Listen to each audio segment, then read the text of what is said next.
Everybody knows the Firefly Festival, but what about the Ladybug Festival? It's been around for 7 years, and here to talk more about it is Gayle Dillman and Jeremy Hebbel, founders of the Ladybug Festival. So let's start with what is the Ladybug Festival? The Ladybug Festival is a celebration of women in music and art now and dance. It's something that takes place every July in Wilmington on Market Street. So July 20th and 21st, the women will take over. And you're expanding now. We are. We've expanded to Milford, Delaware. We're about 2 months after our flagship Wilmington event. We're going to be bringing the party down to Milford. So you've always been multi-stage, but now you're going to be multi-city as well in Delaware. Yep. Why is this important? Oh, for so many reasons. First of all, there aren't any festivals around that really focus on just women. So this is an opportunity for women to be heard, to be elevated, to have a platform to be heard in the music world. That's one of our big reasons. We love the fact that we can bring business into downtown Wilmington. The revitalization effort has been going strong in Wilmington. This brings lots and lots of people down to go into businesses that they never would have gone into before. And it's been successful? It's been So incredibly far. successful. We started in 2012 and organized the first event in about 6 weeks from the time that we first had the idea to the date. We only had about 300 people show up, but it has more than doubled every year, so we had 10,000 people in attendance. Who are some of the biggest names you've had? Well, we had Mary Lambert a couple years ago, thanks to WSTW. They presented Mary Lambert at the event. Last year we had Larkin Poe. They're going on, I believe they're playing Coachella. This year.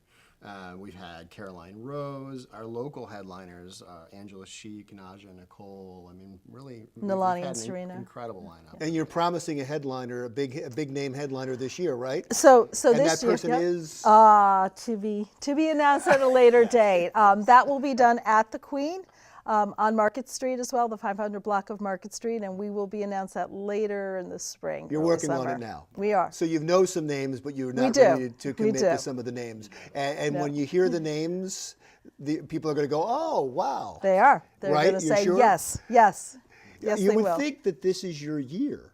You would think that Yes. you watch the Grammys, the Me Too movement, you watch all the awards and the Time's Up movement and some of the emotional songs about sexual harassment. Will that be a theme? Absolutely. I mean, we first of all, we encourage and we tell all the artists if they've got something to say it, number one, during the event at any point.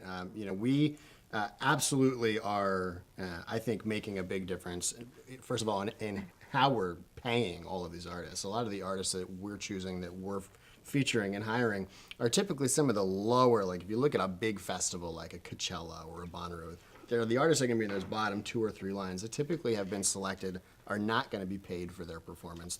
They're playing for the exposure of getting that kind of a large event. We're choosing and we're elevating and we're putting a lot of those types of artists into more prominent roles, sometimes billing them as headliners of our event and paying them very well to do it as well. And that's one of the reasons you started this, right? I mean, you started it because some of the bigger festivals didn't feature female artists. Well, they didn't feature female artists, and when Firefly was announced in Delaware in 2012, there were no locals on the lineup, and everyone was so upset about that. We had an opportunity that Mike Schwartz and Debbie Schwartz of the Lower Market Street block afforded us. They said, hey, we want to throw a block party. And we got the idea of, okay, well, kind of tongue-in-cheek, let's get a bug name.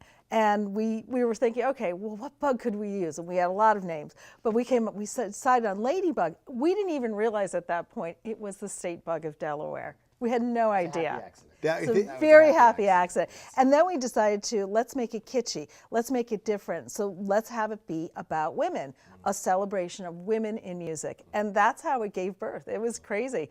We had no idea. First one was 300 people. The last one was 10,000 over a couple of days. We talked about the headliner, but you're also looking for other acts. If somebody wants to, they can apply to you. They can. The ladybugfestival.com, they can go right on there. We have a submission process. They can just log right in there. They can find Gayle Music Ventures and track us down that way. It's all about women. It's women in, we're also looking for women in dance, women in art. We're just trying to create a platform for women to be heard and elevated to a different part in the arts community. Wonderful. Thank you so much for You're being welcome. here. And good luck with the festival. I know they're Thank not easy you. to put on, so thanks for doing it. Gayle Dillman and Jeremy Hebbel, founders of the Ladybug Festival. When we come back, if you are interested in a birth center, there is only one. We'll talk to the owner when the Delaware Way continues.